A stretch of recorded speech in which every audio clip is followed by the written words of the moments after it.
Hi family, I am here to talk to you about college saving versus retirement saving and how do you determine which is most important to you at this time.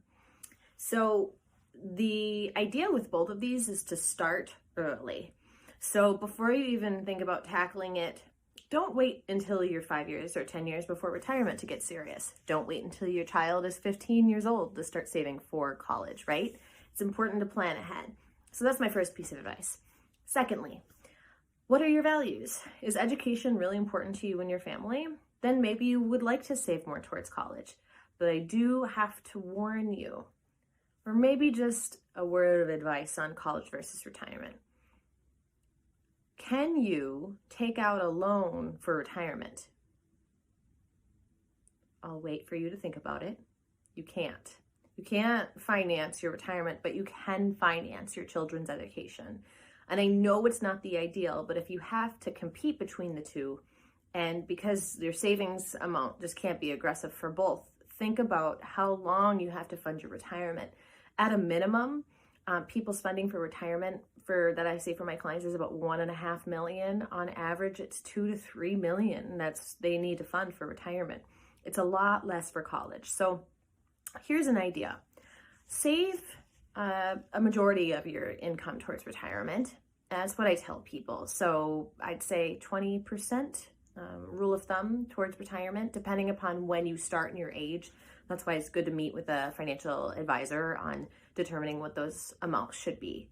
But 20 to 30% just to get started. And then if there's extra money, discretionary income, after you have earmarked that savings towards retirement, then tackle college savings.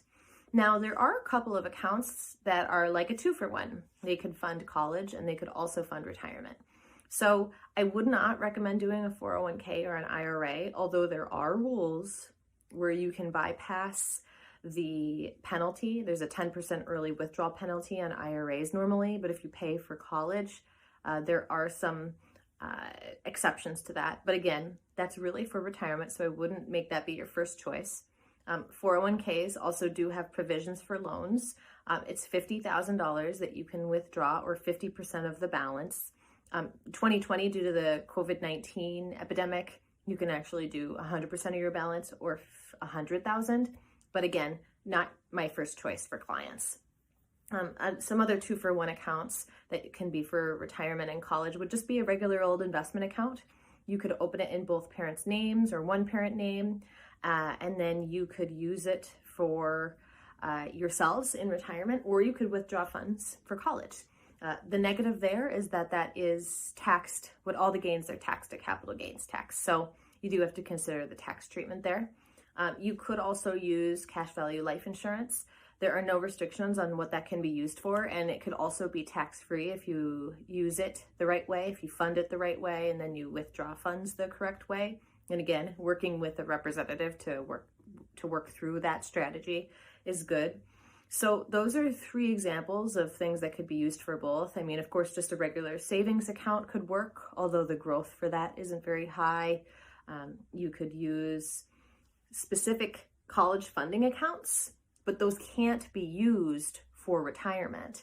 So if you're unsure about your retirement picture, you need to make sure that you get clarity on that and to make sure that you're on track before you get too gung-ho on your children's college, because then you may be left out to dry because you didn't save enough for your retirement.